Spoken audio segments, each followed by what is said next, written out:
Just a little tease right quick to remind you guys to sign up for the October challenge with LASHAE on ifyoucanmove.com. The link is down below in the description box.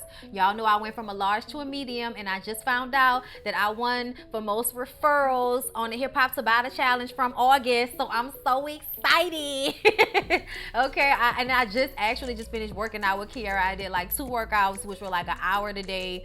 I love her so much. Her energy is so amazing, and I'm so happy that I'm in this place, y'all, because I love, like, I'm cute. You know what I'm saying? Like, I was cute before, but I'm super cute now, and I can't wait to see what I look like after the October challenge. Lyric is actually joining me. My husband is joining me for the October challenge, which starts on October 11th. If you're going to, you know, become a part of the challenge, I need you guys to go on the site, sign up, okay? Tell them that I sent you, okay? And also get your weighted bands, okay? Get your booty bands so you can be fully engulfed in this. You definitely need the weighted bands for Trap and Tone October 11th, you guys, okay? So y'all make sure y'all sign up. I'm so excited. All right, y'all. And also, please don't forget about this ISOT. I know that y'all stay trying to, you know, say, oh, y'all scamming people. Look, okay, why would I be buying it and using it myself? Am I scamming myself? That don't even make sense. Look at me, okay? It's all been a part of the journey. And if you want to try, you can get your money back. Like, if you know, want to try the samples and you don't like it, you can get your money back, the whole 9, okay? It's easy peasy if you just want to try it out. I would definitely suggest it if you're working out and everything. If you have like some stomach issues and, you know, you're always trying to regulate, I would definitely suggest getting the tea, because whenever we're like feeling nauseous or our stomach is upset, we drink the tea, we feel better, we use the bathroom, okay? So get into. Well, anyway, I hope you guys join the challenge, and let's get into whatever video you're about to watch. Hey everybody, what's up? It's your girl Bondy Blue, and I am back for another Bondy Blue Show podcast. You guys, it is America, the season finale, and so much has been going on that I honestly did not know where to start. I had to actually lay out a timeline in order to get out to you all of the things that have been happening in the White House, in politics right now, just this past week, today even, okay? So, without any further ado, let's go ahead and get into it. Let's start off with Melania. You guys, some tapes came out last week. Some secret conversations that she was having with a woman named Stephanie Wolkoff, who I believe was some type of aide to Melania in the White House, okay? She was fired, used as a scapegoat, and now she's putting out a book. And to support this book are audio recordings of Melania Trump just being the absolute worst, okay? Like, first of all, complaining about having to do decorations for Christmas at the White House. You know, complaining about the media and their response to her and her "I don't care, do you" jacket when she went to see the kids at the border in 2018. You know, she's like, I tried, but you have to go through the proper channels, through the law. And then she proceeds to say how she loves to piss off the liberal media, which means she mimics her husband's ignorant sentiments about the media. Okay, at the end of the day, yes, obviously there is biased media at this point. News is no longer what it used to be. Even when you think it's not biased, it is. I understand everybody's point of view about that, but all in all, this is just ridiculous. You know what I'm saying? Like, this is just crazy that this is the person who is the first lady of our country.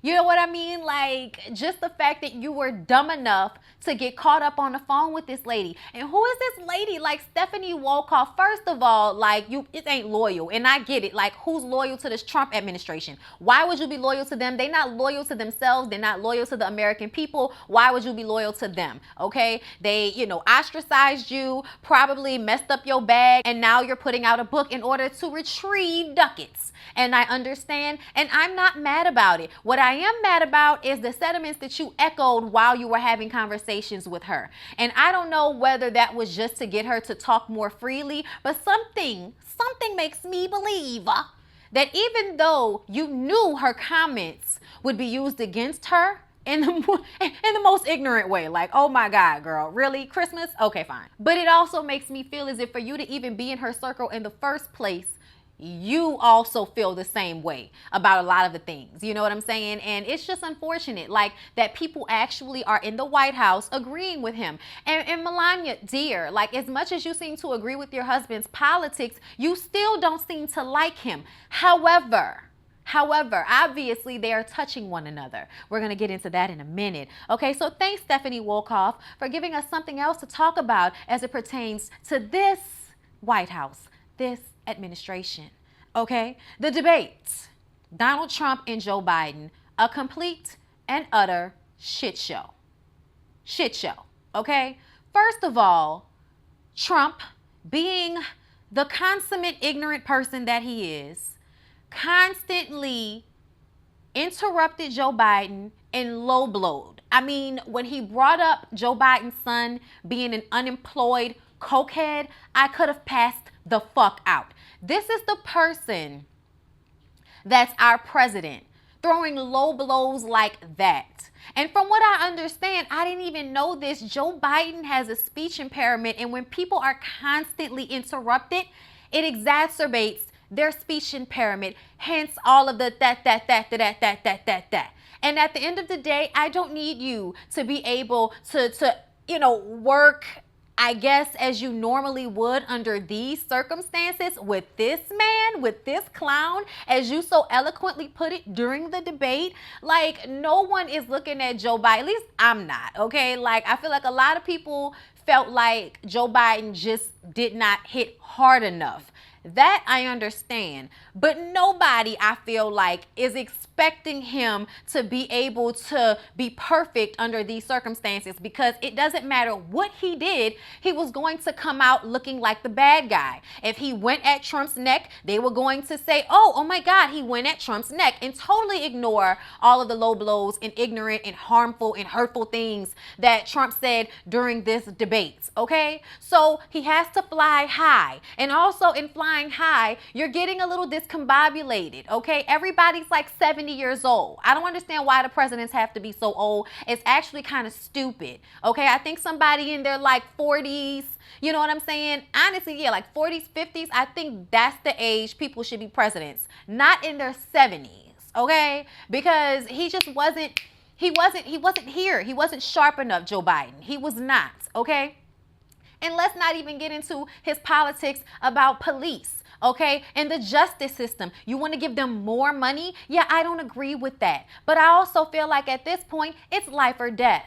I'm annoyed with people like Blueface and Waka Flocka and other like rappers or people who live in a different tax bracket that want to influence other people on how they should or shouldn't vote, really, because I feel like, what are you telling them? We all know that Joe Biden is not the best candidate. We're never going to have the best candidate in this situation. We have never been in a situation like this. Joe Biden wasn't even going to run for president, but the Democrats are so trash. It's like, what else are we going to do?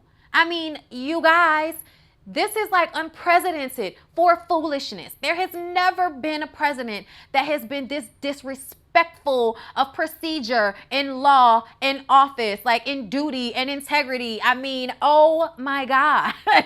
And the idea that Fox News and anybody from that side can criticize people for the way they look, talk, act is amazing to me. This is the person that y'all elected. He's a child. He's immature. He's disrespectful. He's a clown, for God's sakes. He's making jokes. I mean, he makes jokes he doesn't even know he's making. Okay, like when he stood in front of everybody recently to show that he could breathe and said, "Hi there, it's your favorite president." Dude, you're like the worst. Literally. And that's coming from a black person that knows that some of these presidents own slaves. The moderator tried. Chris Wallace, I believe that's his name. He tried. He really did. You know, I don't know what y'all thought he was going to be able to do when Trump doesn't believe that he has to follow the rules. I honestly feel like there should have been an agreement that the mics would be cut if they did not, stop interrupting one another, or more so if Trump didn't stop interrupting Joe, okay? Because he would not even let him answer a question at some point. And then when it comes to denouncing white supremacy, we get a talk around answer. So I just felt as if nothing was accomplished. I think everybody that's going to vote for Joe is going to vote for Joe. I think everybody that's going to vote for Trump is going to vote for Trump. And everybody that has decided that they're doing something woke by splitting the vote, like, nobody cares. Like, if you're not gonna actually help this process, just whatever. Like, I'm over it at this point. I just want this election to be done and over with, okay? So after the shit show debate, the aide, Hope Hicks, okay, the very flirtatious, obviously attractive, okay, to Trump, okay? No, I'm just saying she's attractive, but what I'm saying is there are pictures of him, you know, googly-eyed over her. All right. So that was the picture I saw posted when the story came out that his very close aide, Hope Hicks, had coronavirus. I was like, oh my God, it's happening. It's happening. I knew it was only a matter of time. I know a lot of people don't think that Trump actually got coronavirus. I'm sorry. Even though I don't believe anything he says, I don't think he meant for this story to come out. I believe he knew he had coronavirus before they announced it. I believe he knew he had coronavirus before the debate, because apparently he showed up late to the debate, so he didn't get tested prior to the debate like he was supposed to, like I'm sure Joe Biden did. And let's not forget him mocking Joe Biden and him wearing big masks everywhere he went, no matter what. And the next day after Hope Hicks comes out, what was it, like 1 a.m. when we find out that President Donald Trump and his wife Melania Trump have tested positive for coronavirus, okay? And from that, we found out, R.I.P. to Justice Ruth Bader Ginsburg, okay? R.I.P. because I know she really tried to hold on. She's been fighting cancer for years and it came back. And this was like the worst, you know, possible situation was for her to pass before the election, okay? But here we are. She passes away, okay? Rest her soul. She asked that they wait until the election to select a new Supreme Court justice to replace her. Okay? And when President Obama was tasked with this same thing, when he was about to leave office, Mitch McConnell voted that he should not be able to do that they should have to wait for the next administration, which is how we got the guy who was accused of date raping a girl, but whatever. Now, he has the choice to pick another, and he chooses to completely ignore Judge Ruth Bader Ginsburg's request. So disrespectful.